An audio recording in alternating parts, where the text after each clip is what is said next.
Hamas का Trump को double झटका, गाजा गदर अभी बाकी है।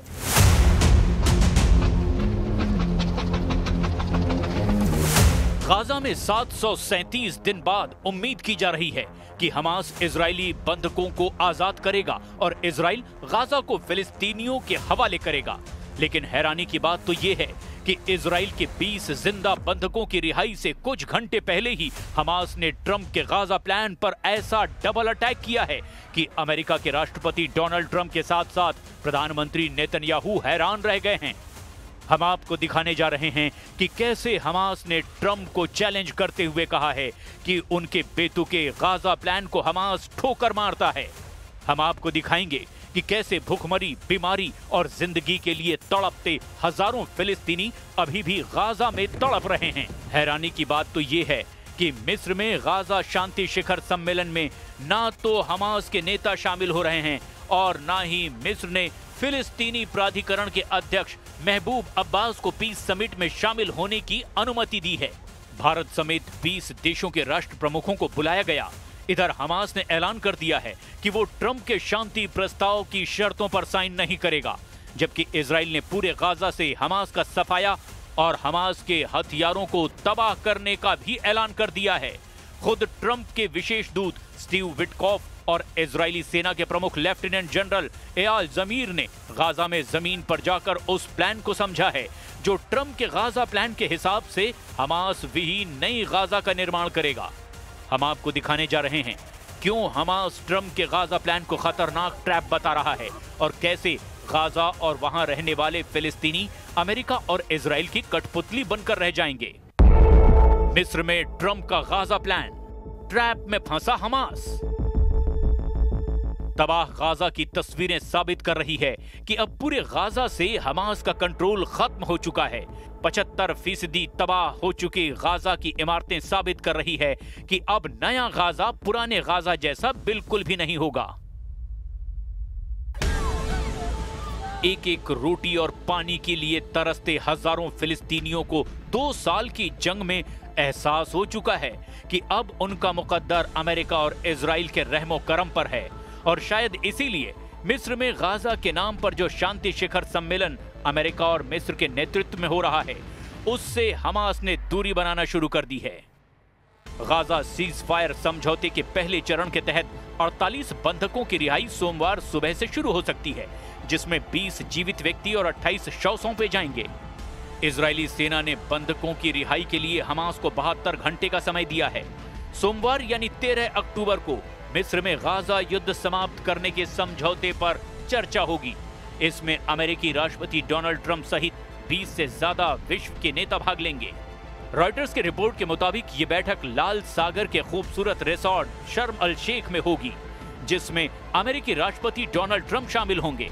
भारत की ओर से विदेश राज्य मंत्री कीर्तिवर्धन सिंह इस समिट में शामिल होंगे। प्रधानमंत्री नरेंद्र मोदी को इसके लिए निमंत्रण मिला था। दूसरी ओर हमास ने दूसरे चरण में मिस्र में होने जा रहे गाजा पीस समिट के आधिकारिक हस्ताक्षर समारोह में शामिल होने से ही इनकार कर दिया है और दो टूक कहा है कि ट्रंप का गाजा प्लान कई शर्तों पर पूरी तरह से बेतुका है। हमास के वरिष्ठ नेता हुस्साम बडरान ने कहा है कि वे अमेरिकी राष्ट्रपति डोनाल्ड ट्रंप की योजना के कुछ हिस्सों से असहमत हैं। बडरान ने कहा, फिलिस्तीनियों को उनकी जमीन से निकालने की बात बेतुकी है।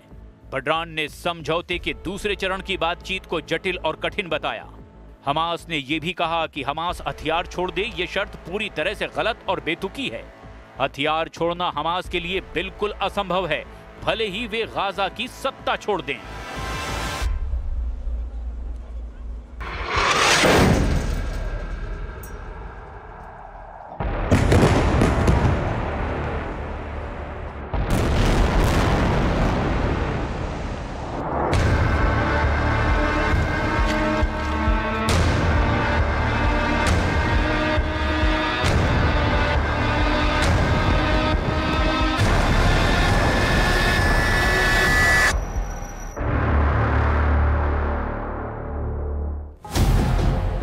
हैरानी की बात तो ये है कि फिलिस्तीनी नेतृत्व ने मिस्र के राष्ट्रपति अब्देल फतेह अल सीसी से सोमवार से सम्मेलन के लिए फिलिस्तीनी प्राधिकरण के अध्यक्ष महबूब अब्बास को आमंत्रित करने का अनुरोध किया था, लेकिन मिस्र ने फिलिस्तीनी नेताओं के इस अनुरोध को भी अस्वीकार कर दिया।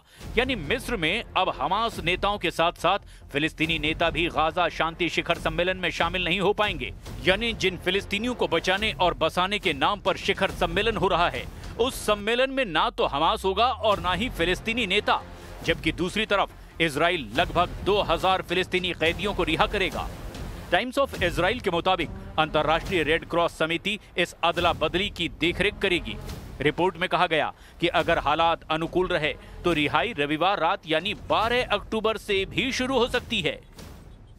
इधर दूसरी तरफ इजरायली सेना के चीफ लेफ्टिनेंट जनरल इयार जमीर, अमेरिकी राष्ट्रपति ट्रंप के विशेष दूत स्टीव विटकॉफ, सेंटकॉम प्रमुख एडमिरल ब्रैड कूपर और व्हाइट हाउस के सलाहकार जेरेड कुशनर सहित दूसरे इजरायली जनरलों के साथ ही गाजा पट्टी का दौरा भी कर चुके हैं। तस्वीरों में भी साफ देखा जा सकता है कि इजरायली सेना के चीफ लेफ्टिनेंट जनरल इयाल जमीर, अमेरिकी राष्ट्रपति ट्रंप के विशेष दूत स्टीव विटकॉफ, सेंटकॉम प्रमुख एडमिरल ब्रैड कूपर को नक्शे पर गाजा पट्टी के ताजा हालात बता रहे हैं।